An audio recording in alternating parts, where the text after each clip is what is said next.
Fala pessoal, mais um vídeo então para o canal. Resolvi hoje, aproveitei que treinei perna, resolvi então falar um pouco sobre o leg press. Muita gente fala, muita coisa aí já é sabida, sobre esse exercício, mas vou dar minha opinião sobre alguns aspectos aí da execução do leg press. Muitas coisas eu não vou falar nesse vídeo, vou deixar para falar no treino de agachamento, porque são movimentos similares e que vão estar interligados aí em vários conceitos de execução e posicionamento, tendo em vista que mecanicamente a perna está fazendo basicamente a mesma coisa, que é empurrar algo, né? Então aproveitei e gravei uns poucos vídeos ontem na academia, algumas coisas que eu acho relevante e até preocupante, né? E vou pegar então como primeiro exercício da série o leg press para estar fazendo alguns comentários, né? No mundo do treinamento, né, quando a gente fala biomecânica, cinesiologia, algumas coisas podem ser consideradas erradas e algumas coisas podem ser consideradas mais ou menos eficientes. Então, certas características de execução, de movimentação, a gente pode chamar de errado. Por que seria errado? Porque é aquilo que se torna relativamente ou realmente perigoso, né? Você adquirir o vício ou está sempre praticando daquela forma.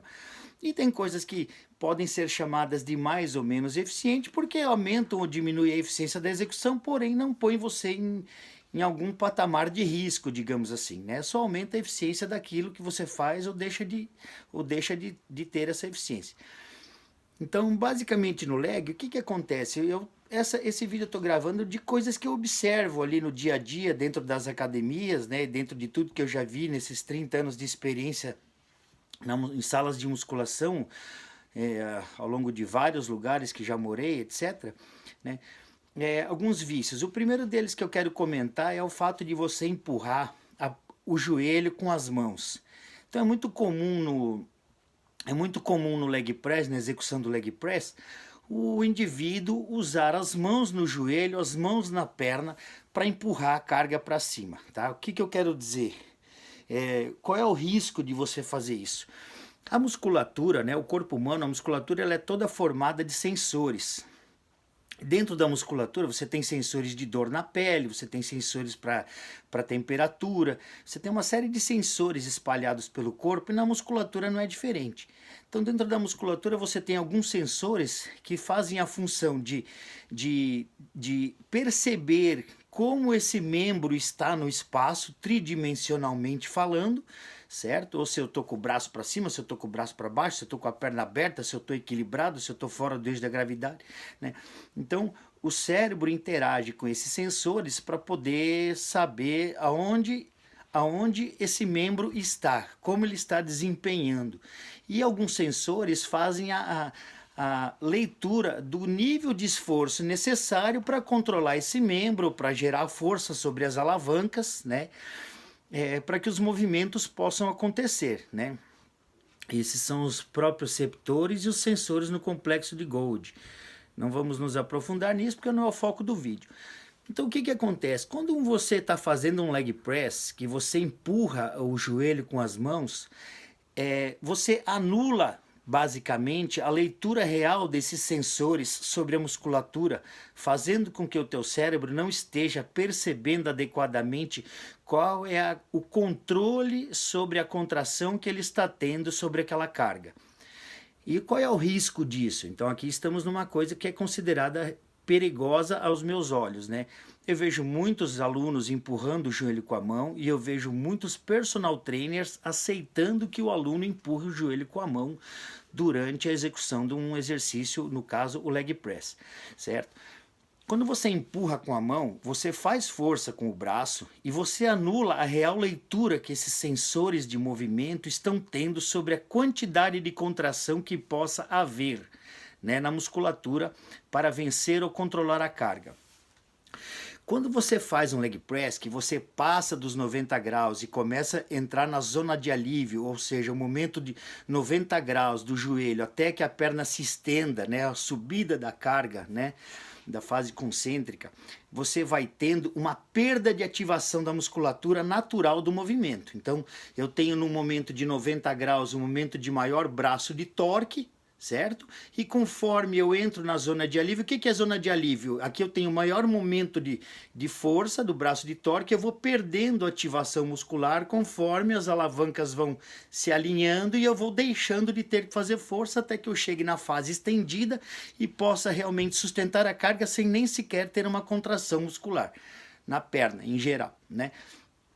Qual é o problema disso? Quando você entra na zona de alívio, que eu chamo de zona de alívio, que você começa a perder a ativação do quadríceps conforme a perna vai se estendendo, as alavancas vão se encaixando e você vai deixando de ter ação, né, da gravidade sobre as alavancas e necessitando menos contração, você tem uma perda de ativação muscular. Quando você empurra com a mão o joelho, você tem mais perda de ativação muscular ainda, fazendo com que quando você chega na fase estendida, a tua musculatura não está tendo uma leitura adequada de quanto contrair para manter a estabilidade da articulação do joelho, colocando você em risco de, num momento de uma carga extrema, que é quando se põe a mão no joelho, quando você está com uma carga extrema, né, você acabe chegando na fase, no fim do movimento da fase concêntrica em cima, empurrando o joelho para baixo e correndo o risco de causar uma hiperextensão dos joelhos,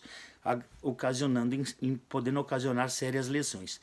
Então, desse ponto de vista, mecanicamente falando, né, é importante que a tua musculatura vença a carga, entre na zona de alívio fazendo força para que o músculo possa estar atuando sobre a articulação e estar tendo controle da articulação para que a sua mão não acabe lá em cima, com a musculatura menos contraída, empurrando a articulação para baixo e dependendo do excesso de carga no equipamento, você possa hiperestender o joelho, mesmo que pouco, né?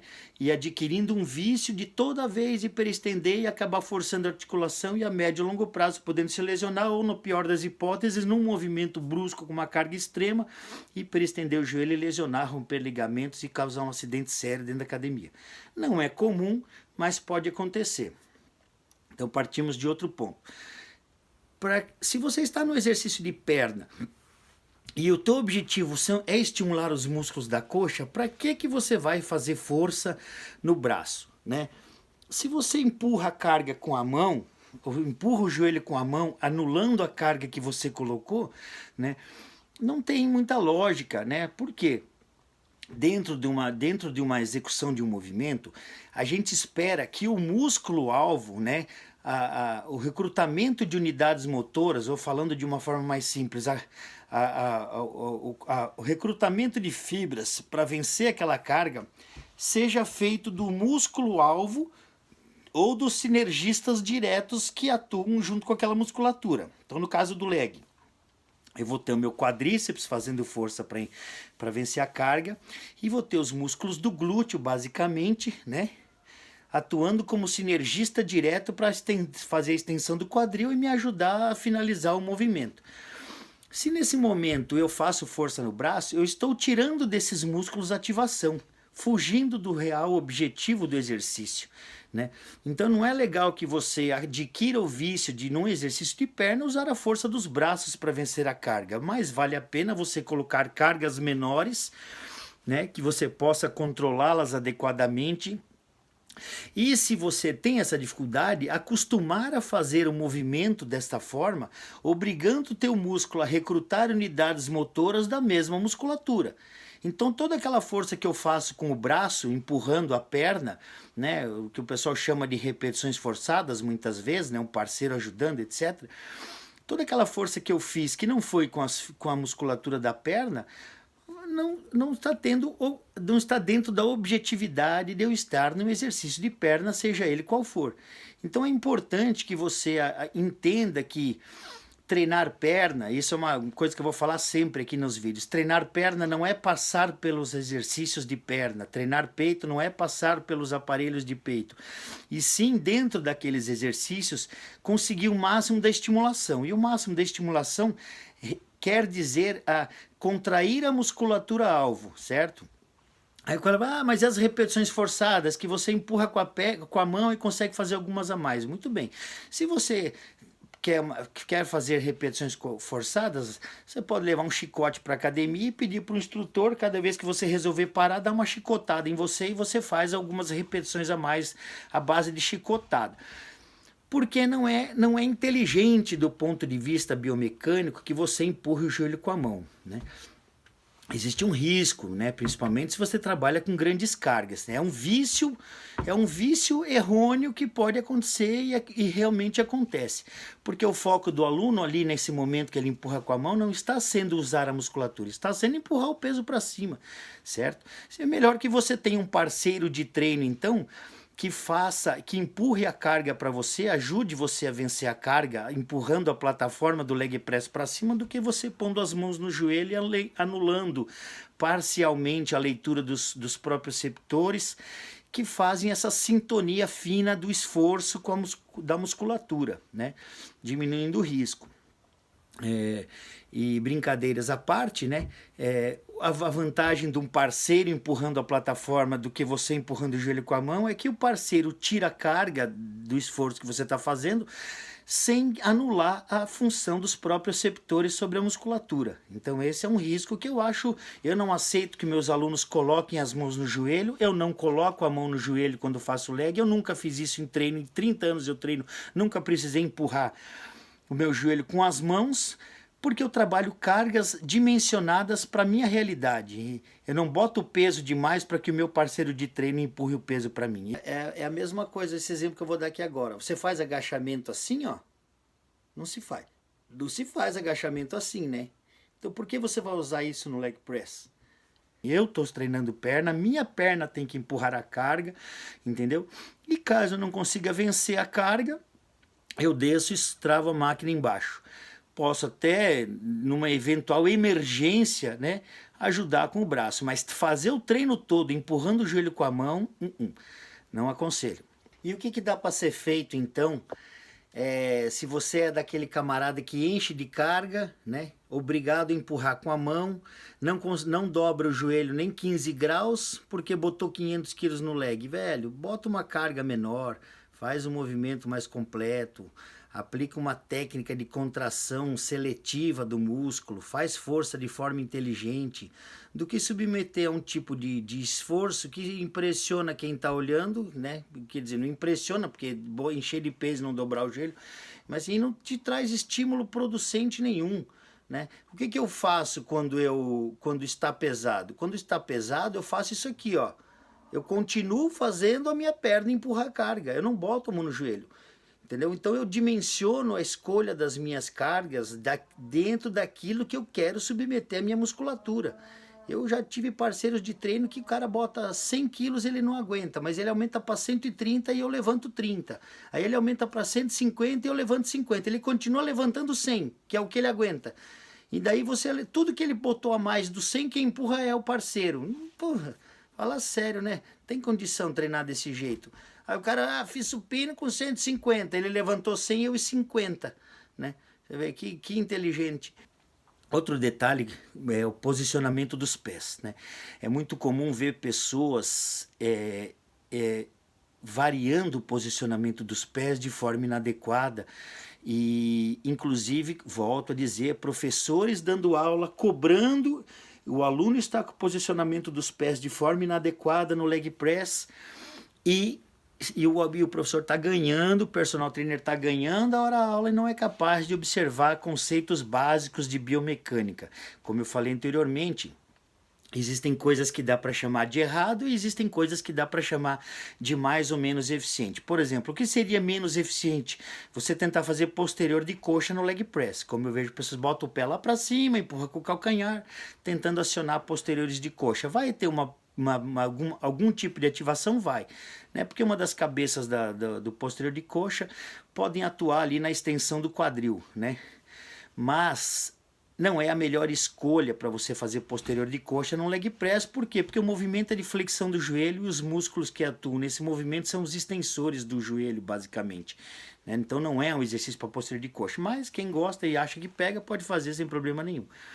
Agora, o que acontece? O posicionamento dos pés, não estou falando de pé mais para cima, pé mais para baixo, pé aberto, perna mais aberta, perna mais fechada. eu estou falando de posicionamento natural dos pés na plataforma,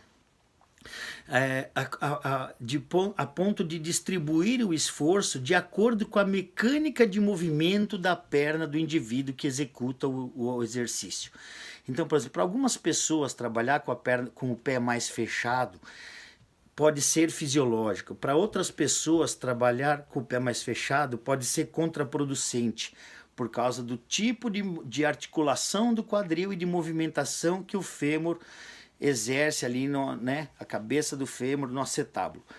Enfim, então eu estou pondo aqui alguns vídeos, vou colocando aqui alguns videozinhos para mostrar, né? Então, por exemplo, o indivíduo ele bota o pé bem aberto no leg press, mas ele aceita que o joelho se feche, né? Então aqui imagina, minhas mãos são meus pés e meu cotovelo. Quando ele faz a força, ele faz uma adução, certo? Enquanto ele empurra, ele faz uma adução dos joelhos. Isso é errado por quê?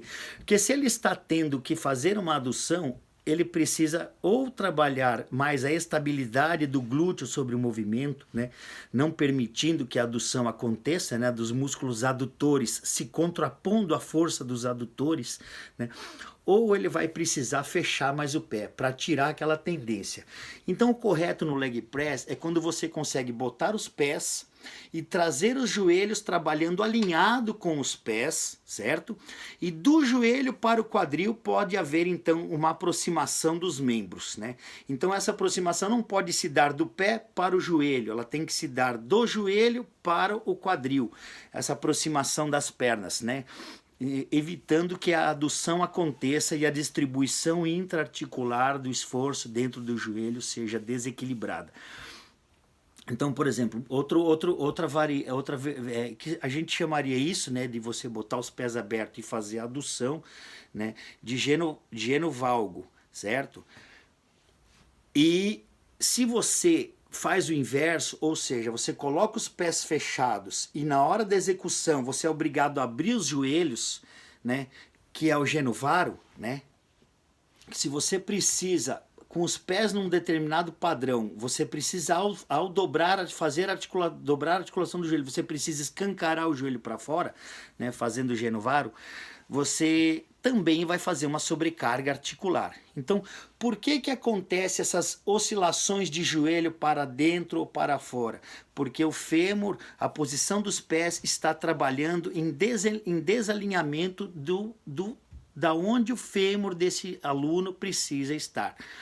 Então aquele indivíduo que posicionou os pés no leg press de forma mais fechada e foi obrigado a abrir os joelhos durante a execução, significa que ele tem que pegar o pezinho dele e botar embaixo do joelho, para que a tíbia possa trabalhar de forma alinhada. A tíbia, ela vai funcionar como um pilar de sustentação, certo? Então se eu faço um movimento de perna, seja um agachamento, seja um leg press, eu preciso que a minha tíbia oscile pouco. Pode oscilar? Pode oscilar, né? A liberdade de movimento faz parte do como funciona o movimento do corpo humano tridimensionalmente no espaço.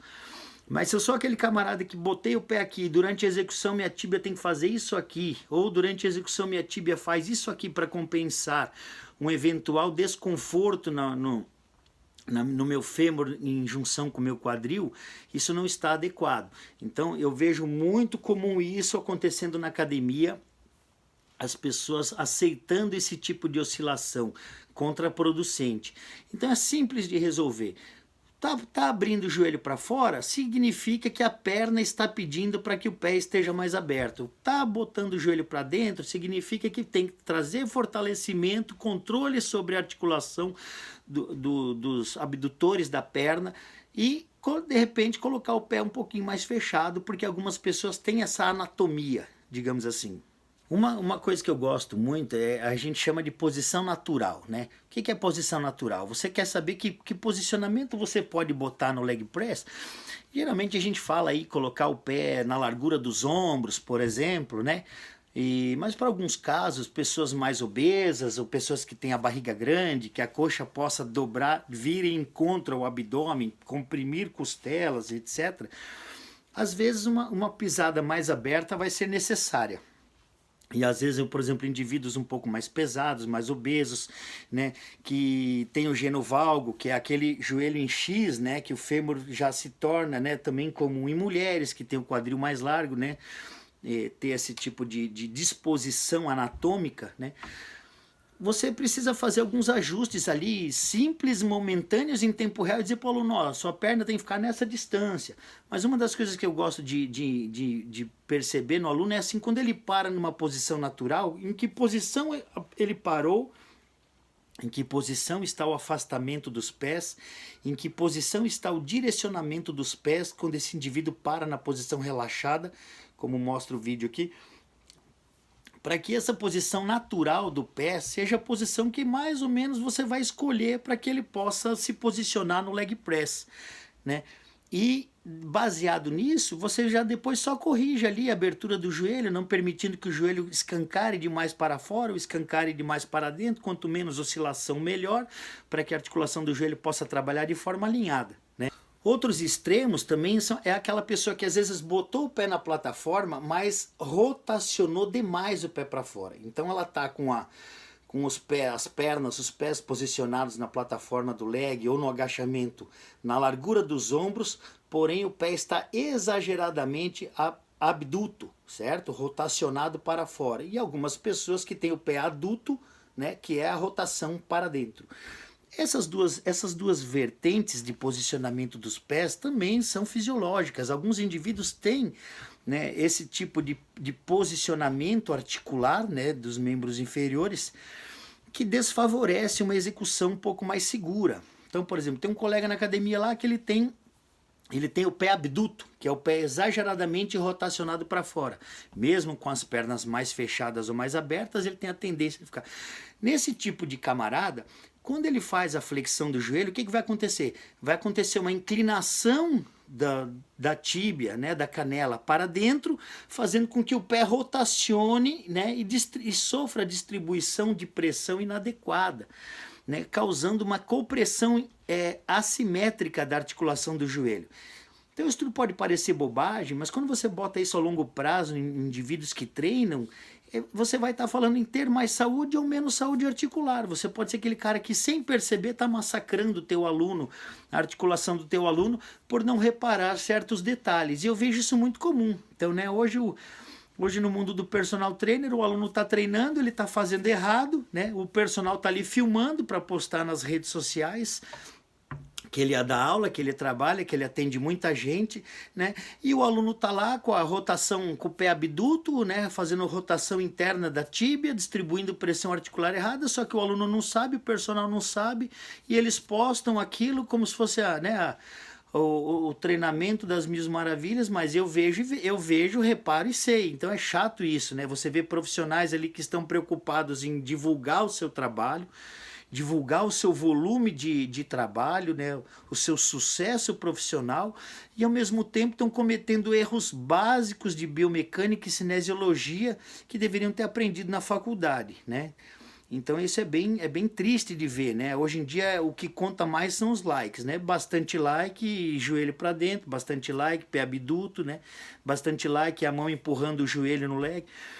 Então assim, tem certas coisas que é importante, né, que você consiga perceber, né?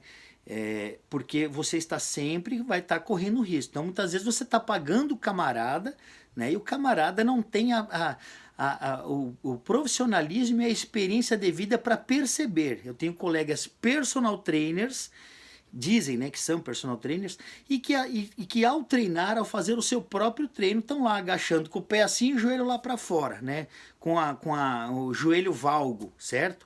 Então o cara faz agachamento com o joelho valgo, faz leg press com o joelho varo, né, e já aí dá para ver que não tá, né, tem bastante seguidor, mas não tá conseguindo entender a teoria da biomecânica e da cinesiologia. Complexo isso. Mais um tópico